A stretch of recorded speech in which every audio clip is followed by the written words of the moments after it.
Well, thank you, Chairman McGovern, for your leadership on transnational repression. While we disagree on some policies, as democracy should, I appreciate your commitment to this critical issue.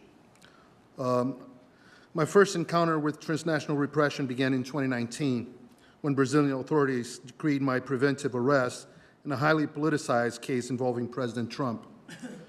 Though I was already legally living in the United States, Brazil placed me on Interpol's red notice list, triggering the cancellation of my journalist visa.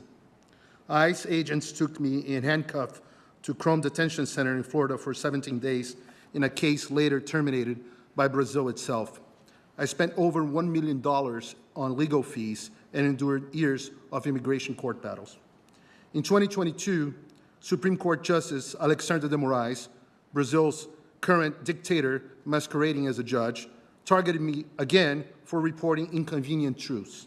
He froze all my Brazilian assets, blocked my social media, canceled my passport, and condemned me to exile. When legal channels proved insufficient, he used back channels to have the United States FBI call me, attempting to coerce my testimony. House Judiciary Committee Chair Jim Jordan questioned this unprecedented violation in a letter to the FBI Director Christopher Wray on May 21, 2024, a letter never answered. Today, Moraes publicly insults me from Brazil's highest court, calling me a pseudo-journalist and a fugitive, though I've lived openly in Florida for 10 years.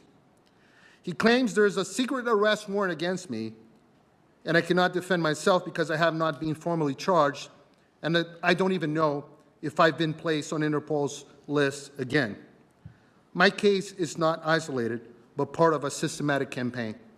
Journalist Alan dos Santos spent over 2 years on Interpol's red notice list before his lawyers proved the Brazilian government possessed no evidence and got his name removed. When the Biden administration denied his extradition, stating that his conduct wasn't criminal in the United States, leaked dialogues revealed Moraes' judicial advisors discussing the possibility of sending operatives to kidnap Alan from U.S. soil and clandestinely transport him to Brazil. His warrant remains open in Brazil, and he continues facing millions in fines for posts made on U.S. soil. My colleague Rodrigo Constantino, an American citizen, faces similar persecution. Even award-winning journalist, American journalist Michael Schellenberger has been targeted by Moraes. Stop for a moment to contemplate the gravity of what I'm saying. We're witnessing a foreign government agent systematically persecuting American journalists and permanent residents for journalistic content published on American soil. But the persecution extends beyond journalists to democratic elected officials. Eduardo Bolsonaro, Brazil's most voted congressman and son of former President Bolsonaro, had a case opened against him by Moraes for denouncing Brazilian abuses to this very Congress. He lives here in exile now, fearing arrest upon his return. Just last month, yes, another congresswoman, Carla Zambelli, Brazil's most voted woman for Congress, had preemptive arrest decreed by Moraes.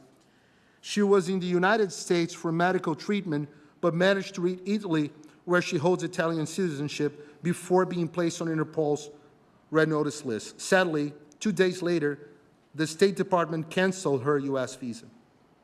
Another alarming case is that of Felipe Martins, former special advisor to President Bolsonaro. U.S. Customs and Border Protection systems falsely showed Martins had entered the United States when he was actually under surveillance in Brazil. This fabricated entry was used by Moraes to justify his 6 months imprisonment without charges. CBP later corrected the false record, but only after months of legal pressure. The case, currently in U.S. federal court, raises serious questions about potential clandestine collaboration between Brazilian authorities and elements within American law enforcement agents. Even humble citizens are unsafe. Just to give you one example, Brazilian-American housekeeper Flávia Magalhães had been arrested, decreed by Moraes, for social media posts critical of Brazil's electoral system made on American soil. Tech entrepreneurs like Chris Pavlovski, CEO of Rumble, and Elon Musk also fall victim to Moraes' systematic persecution. In fact, Moraes has attempted to transform tech companies, American tech companies, into unwitting instruments of his repression. An unknown number of Brazilians have their social media accounts blocked by his orders, including individuals residing on American territory. Tech giants like Meta, X, Google, and Rumble face threats of massive fines and executive imprisonment unless they share data about individuals on American soils with Moraes. Don't take my word for it. Similar conduct under Moraes' threats led Rumble to take the unprecedented step of suing Moraes on U.S. federal court in Florida. On February 25, 2025, U.S. federal judge Mary Scriven ruled that Moraes' orders were unenforceable in the United States and prohibited anyone from attempting to enforce them. Moraes' response was swift and vindictive. He branded CEO Chris Pavlovski as a criminal and banned the platform entirely in Brazil.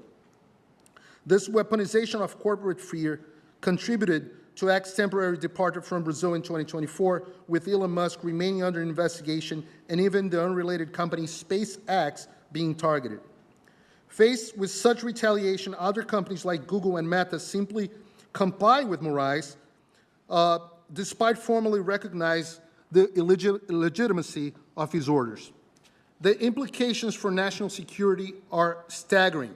Imagine if any judge from any country in the world could order an American companies to provide data about individuals on American soil. The U.S. Department of Justice sent Brazil a warning letter dated May 7, 2025, lecturing Brazil authorities not to invade American jurisdiction. Let me reiterate my urgent warning to this Congress last year. Without decisive American action, we'll have an enormous Venezuela on steroids in South America's heart. Since then, the situation has gotten significantly worse. The United States has powerful tools like the Global Magnitsky Act for human rights violations, such as freedom of expression, press, and due process.